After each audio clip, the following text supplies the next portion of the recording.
It was impossible to return the switch to its original position.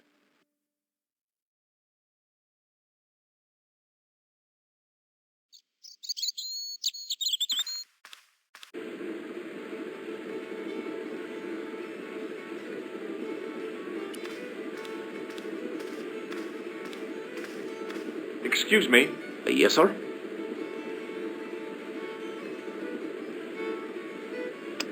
Do you recognize the name on this card? No. Should I? Nah, it was a long shot.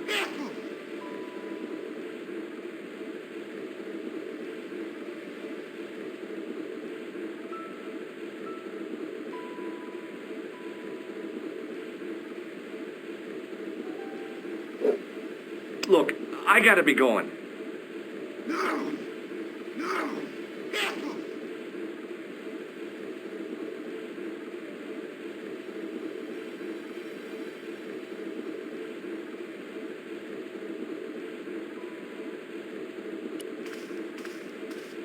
He wasn't listening.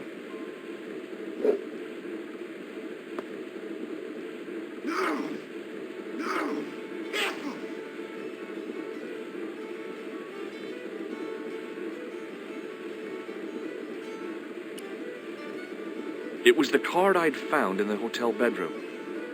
It read, Thomas Merlin, Gruber Electronics Corporation.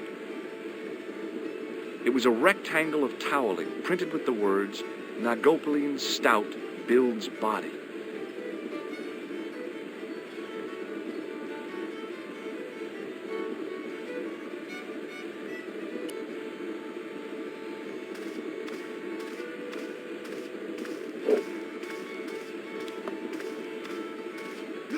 Hey, where do you think you're going? Excuse me? No customers behind the bar. Ever.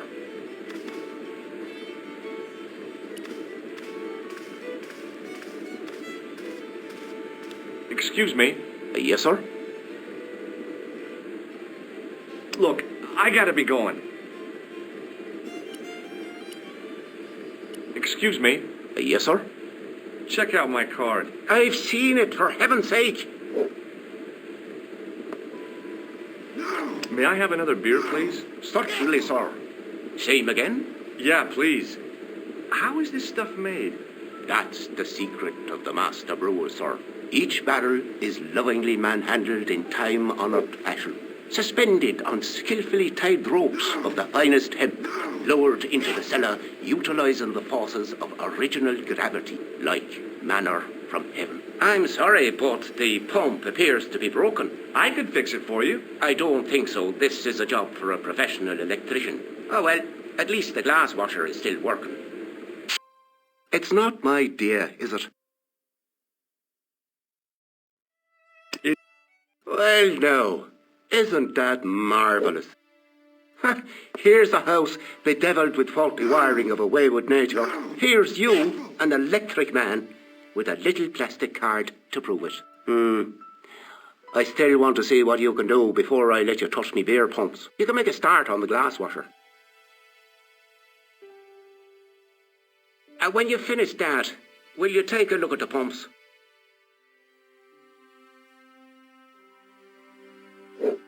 It was an electric glass washer. It looked even older than the barman.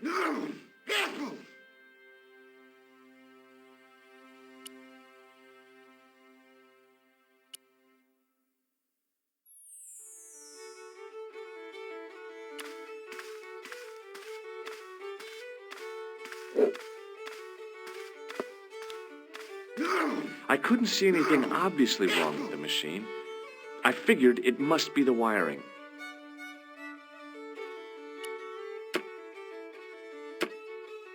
I used all my knowledge of electrical engineering to examine the plug. It was an electrical plug attached to the glass washer.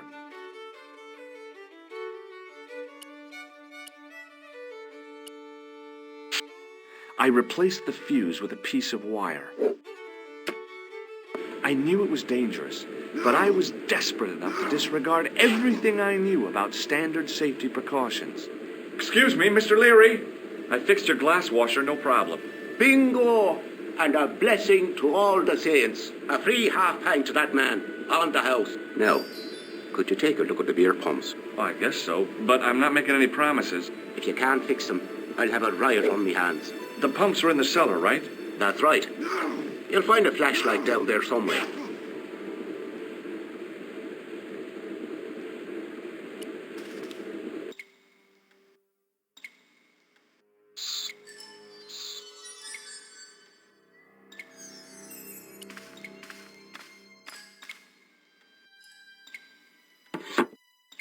I pushed the lever and heard the grating of metal, but nothing appeared to happen.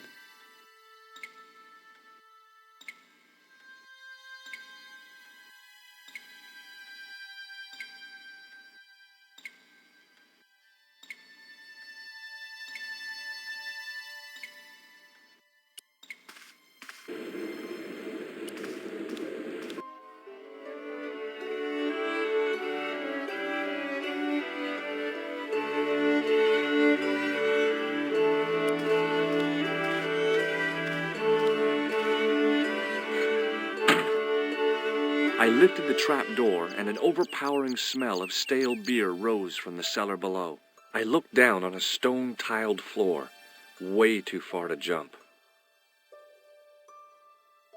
Excuse me. There was a nasty feeling in my guts I usually associated with light opera. It was Khan. What's the problem? Did you see what happened here a few minutes ago? What was that? A man was involved in an unfortunate accident. I didn't see anything. What about the boy? He doesn't know anything either. The kid, well, you know how it is in these rural communities. Not enough genes to go round. I prayed McGuire had the sense to keep his mouth shut. Was the guy hurt bad? He's been taken care of, but he thinks he dropped a small parcel. You didn't happen to find it, did you? If I had, I would have taken it to the police. Of course. Thank you.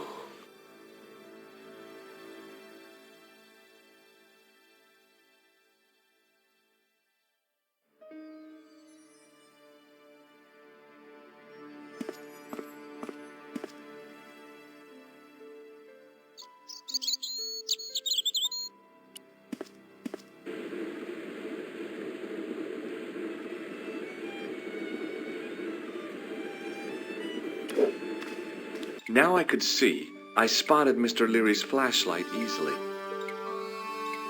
Then I noticed a flash of light, something sparkling beneath the open trap door.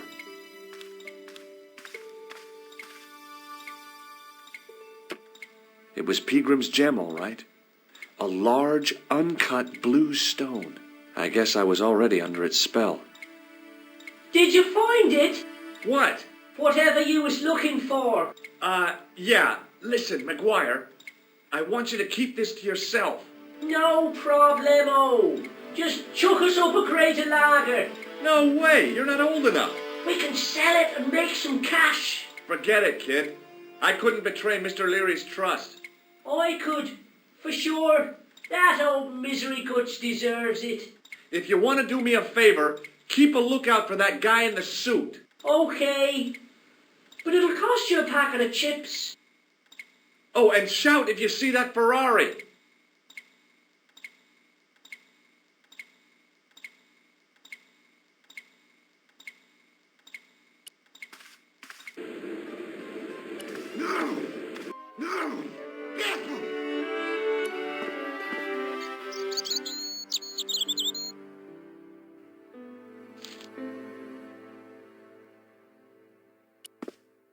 Hi, do you speak English? Well, now, what if I was to say no? An implication of cognizance shrouded in denial.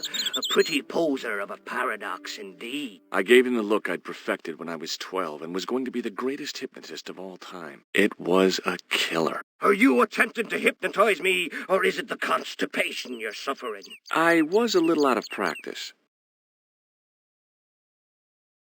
What can you tell me about the castle? Not much, I'm sorry to say. Most of its history is long forgotten. But if these old stones could only speak, what stories they'd tell.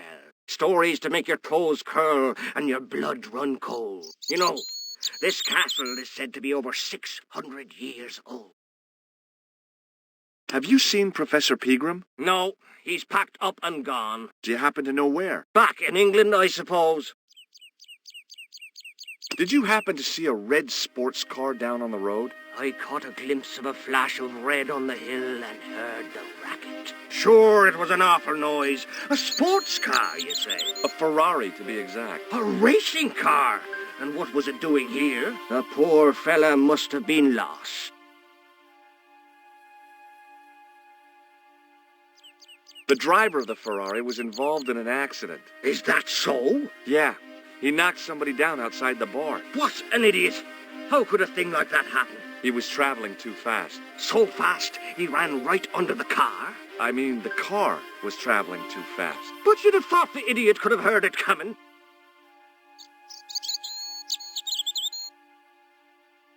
Maybe you know the guy who was hit by the Ferrari. His name is Sean Fitzgerald. Oh, I know him all right. That's me nephew, the idiot responsible for the stacking of my hay cart. Was he killed by the car? Oh, no, but he has been abducted. Well, that's a relief now. Aren't you going to look for your nephew? What for? From what you say, it's too late. Well, you could report the matter to the police. Better not. Besides, what could they do? Well, they could mount a search. They have only the one bicycle between them. In a question of superior acceleration, I put me money on the Ferrari. I think you ought to know exactly what Sean has gotten himself into. I'm not sure I want to know. But you're his uncle. His own flesh and blood. You're right, but what can I do? If I'm not here to guard it, some idiot might try to climb the haystack. What a moral dilemma. Stay here and guard this potentially lethal agricultural construction, or to go off in search of the prodigal nephew, the very man responsible for said hazard? It'll need some thinking about. Why, there's no problem. You're right. Why didn't I think of it before? We'll demolish the haystack. You don't have to demolish the haystack to go look for Sean. I'll stay here in your place and warn anyone who's silly enough to climb it. Marvellous! I think I should start me inquiries in the bar. He strode off in the direction of McDevitt's bar, leaving me to contemplate the stack of hay.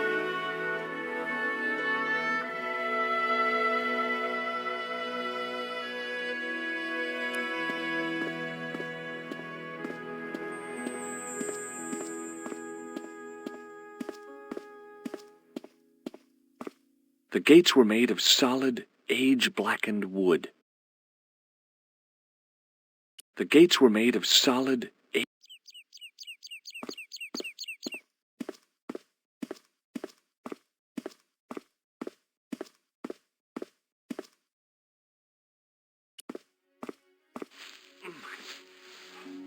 stack of hay stopped, short of the top of the wall. Even if I stretched as far as I could, the wall was out of reach. What I needed was a slice or two of Alice's Wonderland.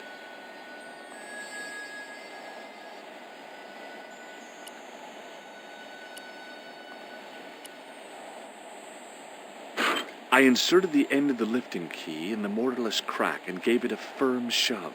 It remained lodged in the wall, jutting out to form a step.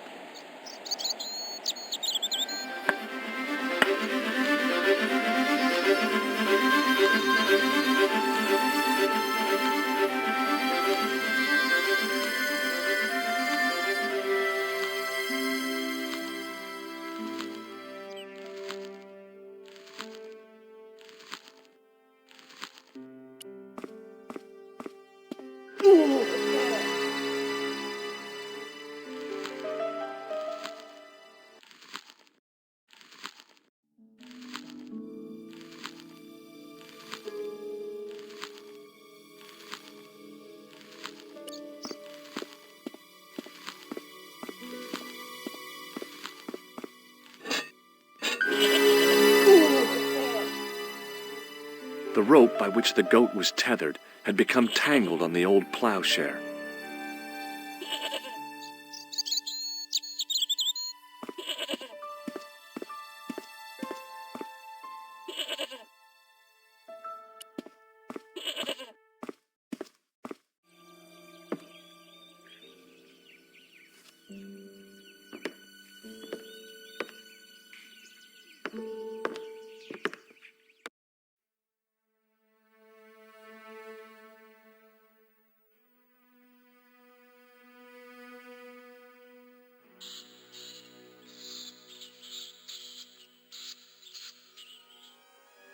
Behind the altar was a carved panel decorated with animals, birds, and plants.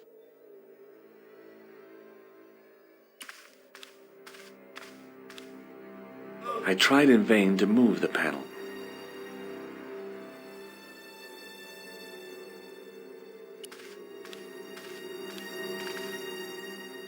I placed my fingers and thumb into the holes in the wall. Nothing happened.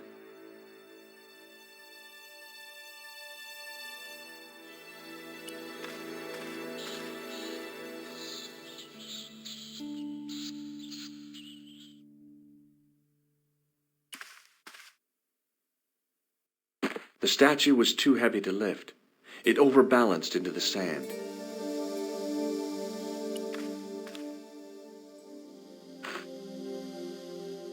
As I swung the stone upright, I noticed it had left a pattern of holes in the sand.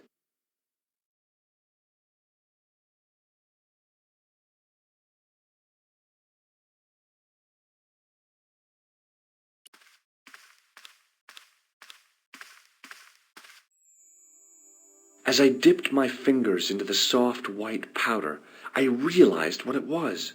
Plaster of Paris. I'd used it in kindergarten to make casts of animal paw prints.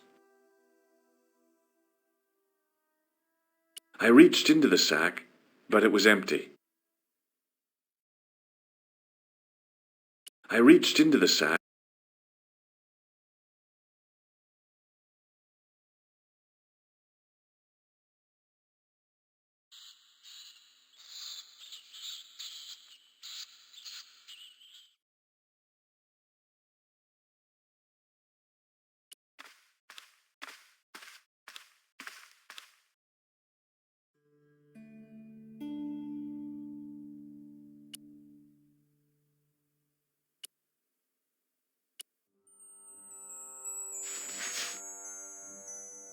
I sprinkled the plaster on the sand until the holes were filled.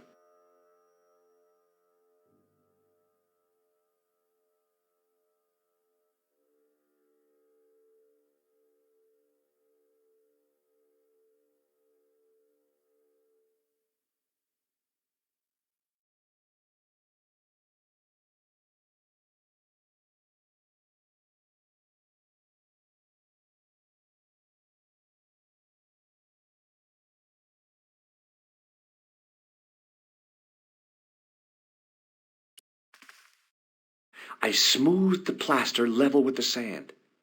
It was my